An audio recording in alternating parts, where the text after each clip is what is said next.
Tere kõigile siia YouTube'i kanalile. Tänane video tuleb mõnevõrra erineva teistest, aga kes minu lugemisi jälgib, siis võib-olla juba märkas või tajus, et see nõnda ka läheb. Ja see sõnum täna peitub selles, mida ma olen nüüd ka ise märkanud ja vägagi selgelt aru saanud, on see, et inimesed, kes vajavad Jumalat, on sageli temast kõige kaugemal. Nad ei julge minna tema lähedale, nad ei julge lasta ennast juhtida. Neil on suur hirm selle ees, et nad ei saa usaldada. Ja siis nad millegi pärast usaldavad rohkem nagu ligimest.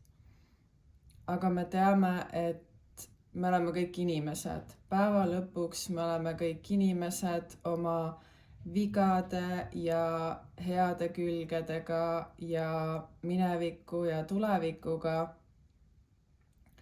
Ja see on ka see, kelleks me jääme.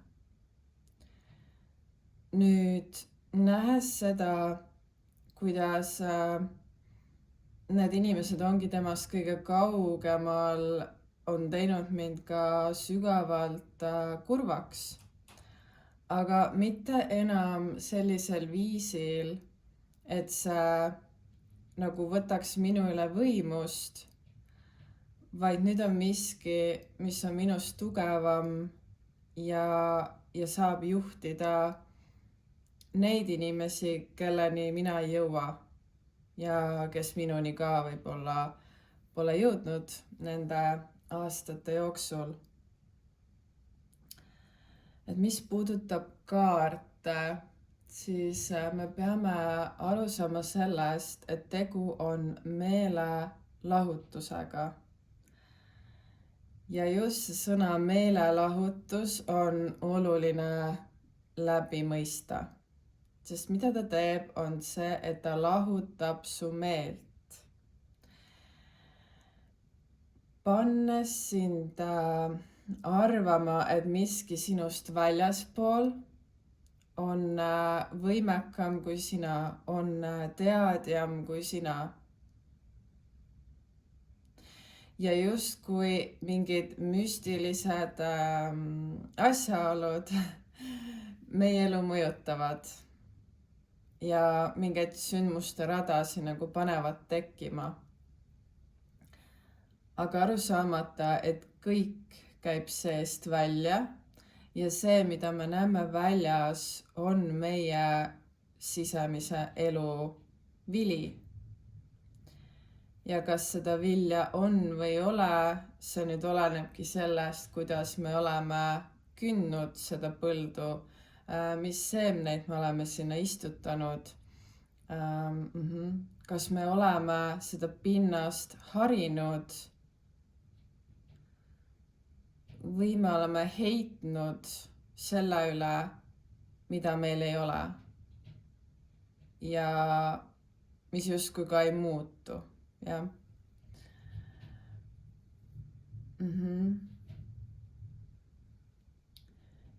Ja tegelikkuses meie käed on mõeldudki palvetamiseks, on mõeldud andmiseks, on mõeldud hoolimiseks, mitte tehes vaenlase eest käsitööd. Sest vaenlane on nii või naa sinust targem, mis on võib-olla teine punkt, mida ma tahan siin videos tuua esile.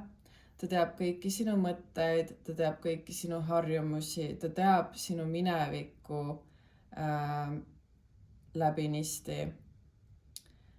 Ta teab seda, millised on su nõrkused, ta teab seda, mis on su tugevused. Ja sa ei saa tema üle üksinda võitu.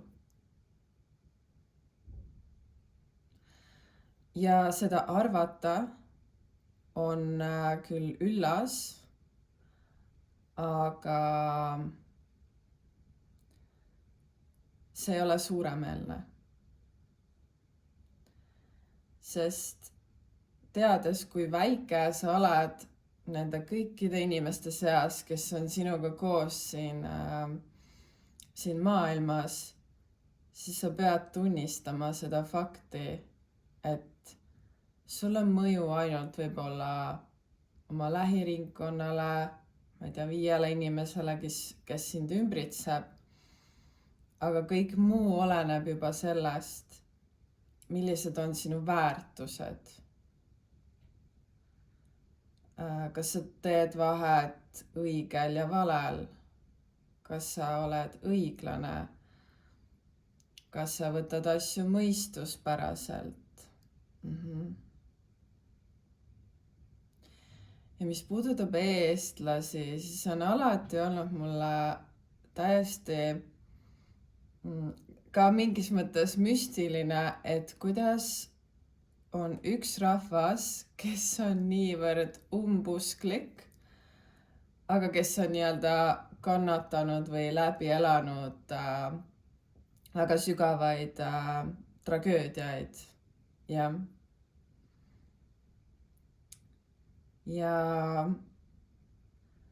kuna aasta lõpp on ka kohe lähenemas, siis ma tahangi panna seda südamele, et mitte vaadata neid aasta lõpu saateid, mitte lasta endal uude aastasse minna lahutatud meelega, vaid üksmeelsusega. Ja eelkõige seda sinu suhtes Jumalaga, mitte kellegi teisega, mitte kellegi lihalikuga.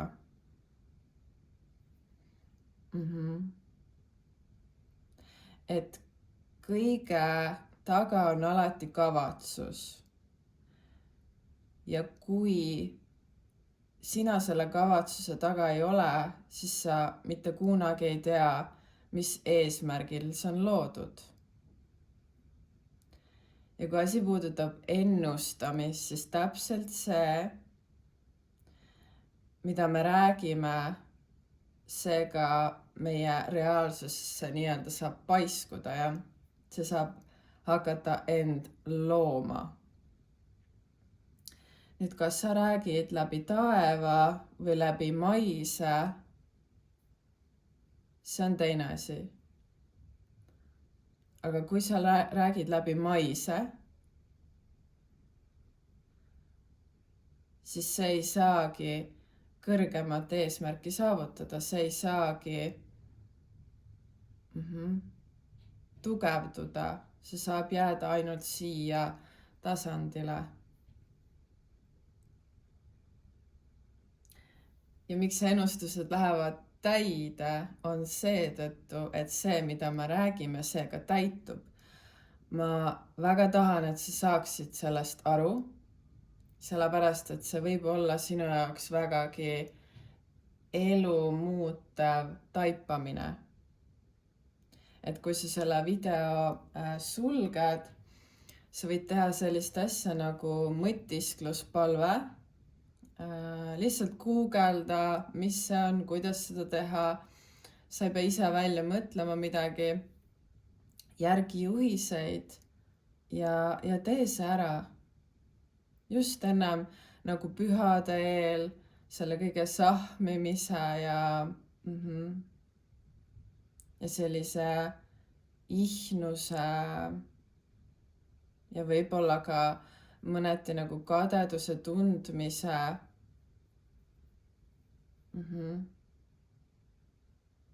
eesmärgil. Et pane seekord pühadele teine kavatsus. Ja ma tahan, et sa tuleksid selle peale ise või nagu jõuaksid selleni ise, mitte et sa oleks kuidagi mõjutatud millestki.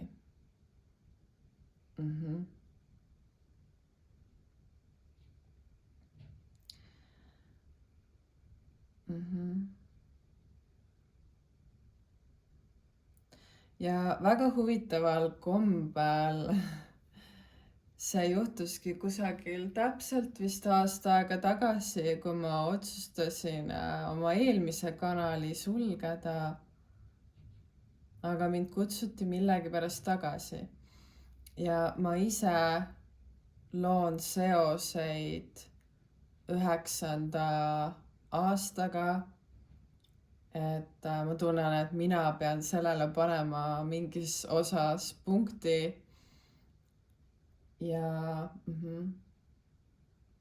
me ei saa põgeneda ka testide eest.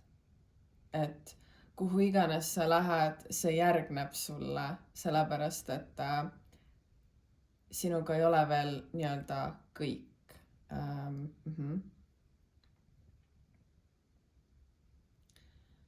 Ja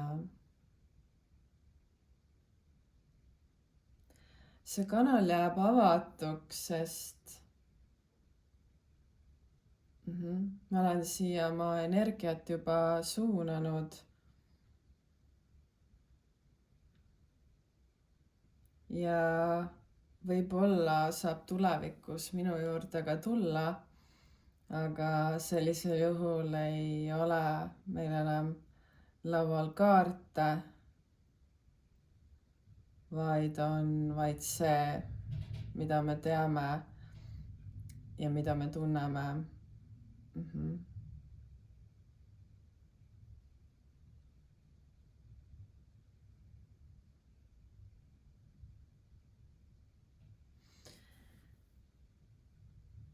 Ja ma lõpetaks selle video ühe palvega, mille ma leidsin enda palveraamatust. Ja see kõlab järgmiselt. Issand, õpeta mind olema suuremeelne. Õpeta mind teenima teisi sinu väärsena. Jagama mõtlemata kulule, võitlema lugemata haavu, rügama otsimata puhkust, vaevlema ootamata tasu, üksnes teades, et täidan su tahet. Ja see oli suuremeelsuse eest. Ma soovin kõigile rahulikke pühi. Ja teadke seda, et kui rahu ei ole saabunud, siis võitlus veel jätkub. Aga seda ei pea olema enam kauaks, kui sa muudad oma kavatsust ja parandad oma meele.